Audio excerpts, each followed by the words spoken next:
For today's mini vlog nga ay magluluto tayo ng sarili kong bersyon ng pakbet. Hinugasan ko na nga rin yung mga gulay at ginayat ko nga ng maliliit. Pagkatapos nga gayatin tong mga gulay ay sinunod ko naman tong sibuyas. Binalatan at hiniwa ko na nga rin ng katamtaman tong sibuyas. Nakapagsaing na nga rin pala ako kanina habang nagagayat ako ng gulay kanina. Kaya naman ulam na lang iluluto ko ngayon. Nagpabili na nga rin ako ng karne kay Jelix Mapagmahal dahil ito nga yung gagamitin kong pangsahog sa pakbet na lulutuin ko. Hinugasan ko na nga rin tong karne at nilagay ko nga sa lalagyan. Ito nga pala yung una kong lulutuin. Ipiprito ko nga muna siya para mas lutong-luto yung karne. Sinalang ko na nga rin yung kawali dyan at kung mapapansin nyo ay may mantika na. Ayan nga pala yung pinagprituhan namin ng manok kaya naman ayan uli yung ginamit namin. Nung uminit na nga yung kawali at mantika ay nilagay ko na nga rin agad yung karne. Grabe nga yung takot ko dyan dahil nga nagtalsikan yung mantika. Nung nakita ko nga medyo mabrown na nga yung mga karne ay nilagay ko na nga rin agad yung sibuyas at hinalo-halo ko nga. Nang nahalo ko na nga tong sibuyas at karne, ikinuha ko naman yung natira naming alamang. Dahil nga pandagdag ko rin siya ng sahog dito sa pakbet. Sinaid ko na nga rin to dahil nga kaunti na nga lang siya. Pagkalagay ko nga ng alamang dyan ay hinalo ko na nga rin ng mabuti para nga kumalat-kalat yung lasa niya. Pagtapos ko nga haluin yan, ikinuha ko na nga yung gulay dahil nga ayun na yung sunod na ilalagay ko. Pagkakuha ko nga ng gulay, inilagay ko na nga agad sa kawali. Nang mailagay ko na nga lahat ng gulay dito sa kawali, ay hinalo ko na nga lang din ng mabuti.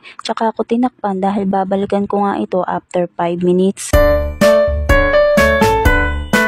Pagtapos nga ng 5 minutong pagpapalambot ko ng mga gulay, ay tinignan ko nga ulit itong mga gulay at hinalo-halo ko nga. Nang matapos ko nga haluin ang mga gulay, ay nilagay ko naman tong magic sarap. Nang mailagay ko na nga lahat ng magic sarap, ay hinalo ko nga ito ng mabuti. Pagkatapos ko nga siyang haluin, ay nilagay ko naman tong iodized salt. Habang hinahalo ko nga yung mga gulay, ay napapaisip ako kung masustansya pa ba tong niluluto ko. Charis. Pero sa totoo lang, napakabango nga nan. Sayang nga at hindi nyo naaamoy. Maya-maya nga inutusan ko si Jelix Mapagmahal na bumili sa tindahan ng yelo at juice. Sabi ko nga sa kanya dalhin niya yung cellphone at mag-video siya habang nabili. Pero habang ini-edit ko nga tong video na ginawa niya ay nahihilo nga ako sa sauce ko. Napakalikot nga niya. Hindi ko nga alam kung anong ginawa niya, bakit ganun kagalaw yung mga video na ginawa niya. Pagka uwi niya nga ay nilagay ko na nga agad yung yelo sa may tubig para nga mas mabilis lumamig. Nilagay ko na nga rin tong juice dito sa baso at dito ko nga siya tutunawin para nga mas mabilis mahalo. Nang matimpla ko na nga tong juice ay binalikan ko nga yung pakbet na niluluto ko. Nang makita ko nga malambot na yung mga gulay ay hinango ko na nga ito sa kalan. Nag-prepare na rin ako ng mga pagkain namin habang mainit-init pa yung mga niluto ko. Nang mailagay ko na nga yung kanin at ulam sa pinggan ay pinakain ko na nga rin agad yung anak ko. At hanggang dito na nga lang muna ang ating mini vlog. Thank you po sa mga nanonood at nagsusupport sa aking mga video. Kita-kits na lang sa susunod ko pang upload. Thank you for watching. Bye!